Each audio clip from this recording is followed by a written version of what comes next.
वैसे 24 के लोकसभा चुनाव का पहला फेज गुजर चुका है और दूसरा फेज 26 अप्रैल यानी कि शुक्रवार को है।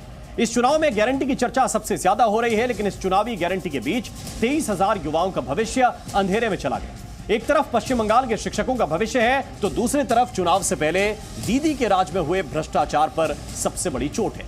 जरा ये रिपोर्ट देखिए।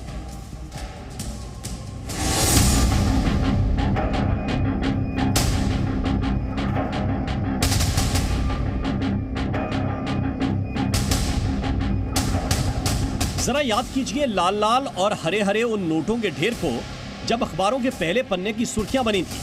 जरा याद कीजिए उन नोटों के ढेर को जब टीवी चैनलों ने इसे कई दिनों तक हेडलाइन बनाया। जरा याद कीजिए वो वक्त जब ईडी ने पश्चिम बंगाल के पूर्व शिक्षा मंत्री पार्थ चटर्जी की करीबी अर्पिता के घर छापेमारी में 21 करोड़ रुपए कैश से ज्यादा बरामद किया था। एक बार फिर पश्चिम बंगाल के भ्रष्टाचार की यह कहानी सुर्खियों में है।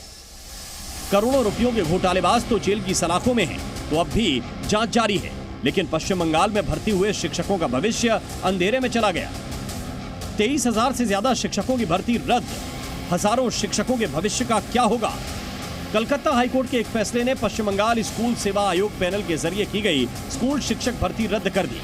हाईकोर्ट ने 2016 का पूरा जॉब पैनल रद्द कर दिया और 23,000 से ज्यादा शिक्षकों की नौकरियां रद्द हो गई। कलकत्ता हाईकोर्ट ने 2016 का जो सिलेक्शन प्रोसेस हुआ है, group C, group D, 9, 10, 11, 12 conducted by West Bengal school service commission, उसको पूरा कैंसिल कर दिया है और डायरेक्शन दिया है कि फ्रेश प्रोसेस होगा। जब 24 के चुनाव में गारंटी की सबसे ज्यादा चर्चा हो रही है और चुनाव का पहला फेज गुजरा ही है कि कोर्ट ने दीदी के राज में भ्रष्टाचार पर सबसे बड़ी चोट मार दी। हजारों शिक्षक अचानक से सड़क पर आ गए। सिर्फ नौकरी ही नहीं, बल्कि कोर्ट ने साफ कहा है कि 2016 से अब तक भर्ती हुए शिक्षकों को सैलरी 12% ब्याज के साथ लौटानी होगी। अब पश्चिम बंगाल में हुए शिक्षक घोटाले के पूरे मामले को समझिए। साल 2016 में शिक्षकों की भर्ती प्रक्रिया शुरू हुई थी। 23 लाख उम्मीदवारों ने फॉर्म भरे थे।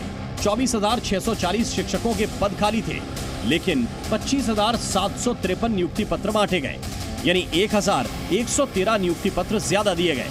हर उम्मीदवार से 5 से 15 लाख रुपए लेने का आरोप लगा। चूंकि 24 का चुनाव है, हर पार्टी वोटों की सियासत में जुटी है। ममता बनर्जी बीजेपी और मोदी सरकार पर लगातार जमकर प्रहार कर रही हैं। हाईकोर्ट के फैसले के बाद उन्हें अपनी सरकार में भ्रष्टाचार तो नहीं दिख रहा, लेकिन 23,000 से ज्यादा शिक्षकों के अंधेरे भविष्य का उन्हें दर्द जरूर है। सरकारी गाड़ीते चलें, सरकारी सिक्योरिटीते चलें, মানুষ আপনাদের সম্মান করে, আমরাও আপনাদের সম্মান করি। মনে রাখবেন সারা ভারতবর্ষে বেকারের সংখ্যা হু হু করে বাড়ছে, আর আমরা যাদের চাকরি দিচ্ছি আপনারা আপনাদের আইনের খোঁচায়। এই অর্ডারটা বেআইনি অর্ডার, সেই জন্যই চ্যালেঞ্জ করে বলছি অর্ডারটাকে আমি জাজকে বলছি না, অর্ডারটাকে বলছি বেআইনি অর্ডার। আমরা এটা নিয়ে উচ্চ আদালতে যাচ্ছি।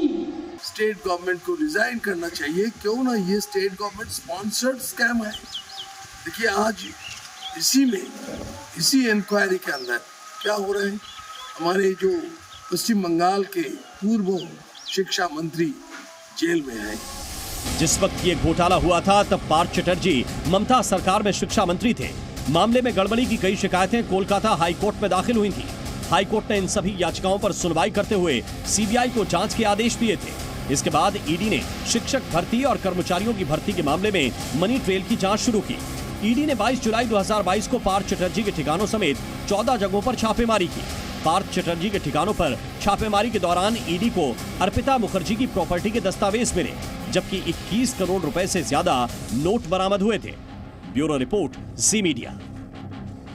थोड़ा सा पीछे चलिए। ममता सरकार में पूर्व शिक्षा मंत्री रहे पार्थ चटर्जी के घर पर ईडी की छापेमारी में अर्पिता की प्रॉपर्टी के पेपर मिलने के बाद ईडी घोटाले की कड़ियां जोड़ती चली गई और गिरफ्तारियां होती चली गई। हालांकि ईडी ने पार्थ चटर्जी से जब अर्पिता से संबंधों के बारे में पूछा था तो उन्होंने संतोषजनक जवाब नहीं दिया था। अब ईडी ने अपनी कार्रवाई को आगे बढ़ाया और अर्पिता के फ्लैट पर छापा मारा, तो जानिए क्या क्या उस वक्त मिला था, यह हम आपको बताते हैं। कैश बरामद हुआ था करीब 21 करोड़ रुपए। 21 करोड़ रुपए करेंसी मिली थी। इसके बाद विदेशी करेंसी भी बरामद हुई थी, तो लगभग 60 लाख रुपए की। 20 फोन जब्त किए गए थे। कुछ दूसरे दस्तावेज भी मिले थे। तो ये कुछ ऐसे डिटेल्स हैं जो ईडी की तरफ से साझा किए गए थे। इसके बाद अर्पिता और पार्थ चटर्जी की गिरफ्तारी हो गई, लेकिन ईडी की छापेमारी जारी रही। पूछताछ के बाद ईडी ने अर्पिता के दूसरे ठिकानों पर भी छापा मारा, और अब जानिए कि अर्पिता के दूसरे ठिकानों से उस वक्त ईडी को क्या मिला था, यह भी जरा जानिए। वहां से कैश मिला था 27.9 करोड़ रुपए, 2000 रुपए के कुछ नोट भी बरामद किए गए थे, 5000 रुपए भी मिले थे। इसके बाद सोना करीब 4 करोड़ 31 लाख रुपए का, सोने की ईंट 1-1 किलो की 3 मिली थी, सोने के कंगन मिले थे जिनका वजन लगभग आधा किलो था, और सोने के पेन बरामद किए गए थे।